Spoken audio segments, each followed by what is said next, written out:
Good afternoon, welcome to another A-Push video with Mr. Pate for Barlow High School. Today we're going to be looking at the Kansas Nebraska Act. And our essential question today is, essentially, how did the Kansas Nebraska Act push the United States closer to the Civil War? And that should be a pretty easy question for us to answer, so let's jump right in.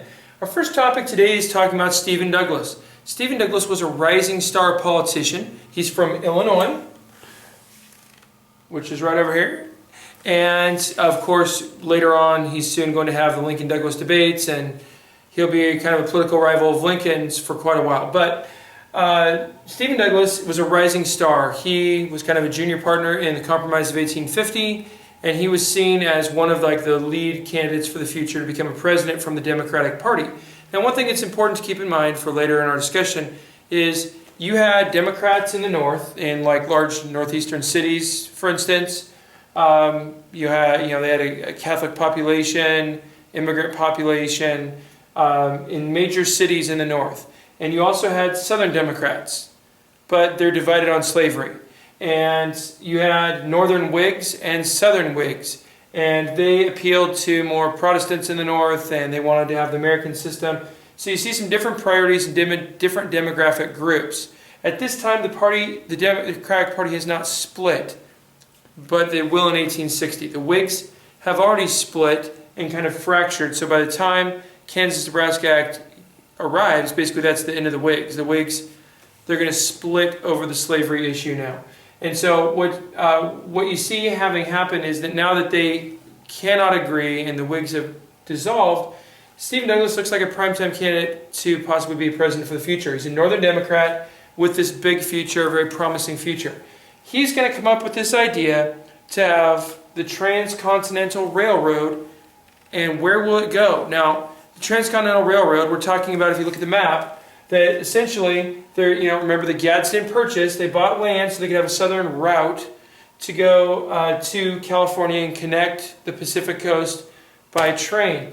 Over the next few decades, you'll see other transcontinental railroads develop as well. But for the initial one that they wanted to develop, which actually won't happen until the late 1860s, the idea was, where is the terminus going to be? Now, when I say terminus, I mean the connection point, because what you had was a spiderweb network throughout kind of the north and the old northeast and the old northwest territory of this entire kind of area of rail networks that now, by the 1850s, had connected that whole area. But the idea is, where's going to be the spot? So you had some nominees. So you had potential of New Orleans, you had the potential of St. Louis, Missouri, and you had the potential of Chicago, Illinois. So which one was going to be the connector? Well, it really kind of, New Orleans was fine and all, but there wasn't as much rail traffic in the South, so it wasn't as good of a choice. Remember, we talked earlier that you don't have a lot of north-south connections of transportation. It's mainly the South doing very little and a lot of east-west going on in the North.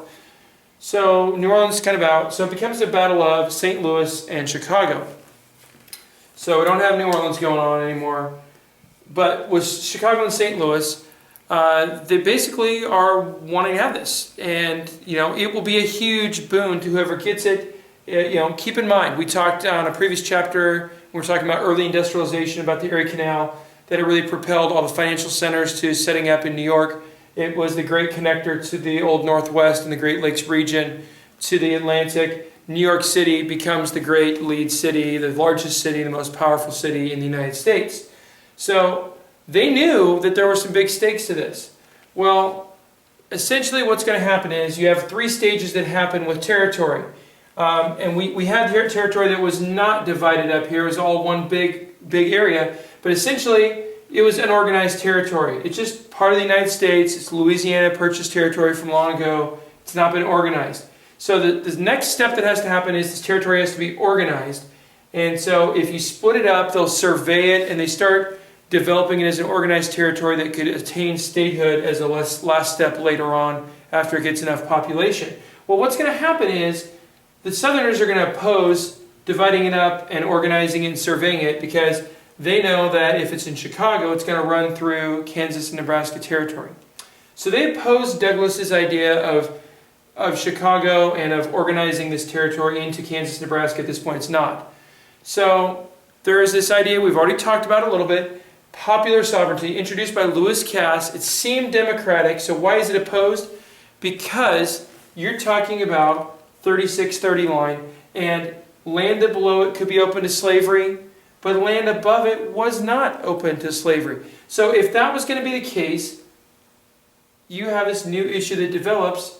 Well, where is popular sovereignty going to occur? Well, I think you probably already know where I'm going with this. Essentially, Stephen Douglas proposes the Kansas Nebraska Act with the idea of helping his native state of Illinois, with the idea of enhancing his stature as a leading statesman of the country to eventually become the president. So, even though it seems democratic, if it starts to intrude into Missouri Compromise land that should be free, this is going to really upset Northerners, and that's why, even though it seemed democratic, it's going to be opposed. So, Kansas Nebraska Act, you get popular sovereignty in the north from Douglas. And what essentially this is going to look like is they divide it into Kansas and Nebraska, so the railroad could come through this territory after it's surveyed, but they say all of this territory would be open to slavery. Now, the implications of this are huge. It's not just that Southerners look at Missouri as slave and say, well, that'll mean that we can have Kansas as slave and that adds another state. Northerners are looking at this saying, well, what does that mean? If this can be, then anything can become slave territory. Slave owners could take their slaves anywhere. This is a precedent we do not want to set. So Douglas thinks he's doing something that Northerners won't care about, but really, he totally underestimated their reaction. They're going to be doing things like burning him in effigy, and he goes on a whistle-stop tour to promote the Kansas-Nebraska Act, and people are going to be protesting him at every stop and just hating this guy now. So this is politically backfiring a lot. Now, Chicago, of course, does get the terminus, so St. Louis is out, Chicago wins, okay? And Chicago, it's called the second city, it's the third largest city behind LA and New York. It gains its importance because all of this east-west rail traffic to this spiderweb network over here, the connections for industry to move back and forth, everything going around, it's going to stop here in Chicago. And Chicago becomes this great kind of terminus, central rail point. So Northern reaction is going to be bitter towards Douglas, and this is going to come back and cost him later on. Lincoln is going to point out that, as a free soiler, this is a bad idea, and Douglas is going to try and straddle the issue with the Freeport Doctrine, something we'll talk about later on, and it's going to be largely unsuccessful. So what does all this lead to? The Kansas-Nebraska Act happens, Chicago becomes the terminus, becomes a great city. It is going to help Douglas defeat Lincoln in a Senate race, but it's not going to help him when he gets to the presidency, as we'll see later on. So what you're going to see is bleeding Kansas. Essentially, as Kansas starts to move toward being ready in that kind of second stage, an organized territory moving towards statehood, you're going to see that Missourians are going to pour in and try and influence this to become a slave state.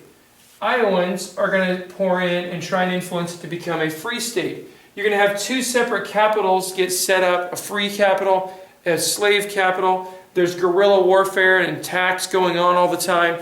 And this becomes what's called Bleeding Kansas. They're eventually going to even have something called the Lecompton Constitution, but that's a topic for another time, where the Southerners are going to be able to get this recognized that it's a slave state in kind of an illegitimate fashion.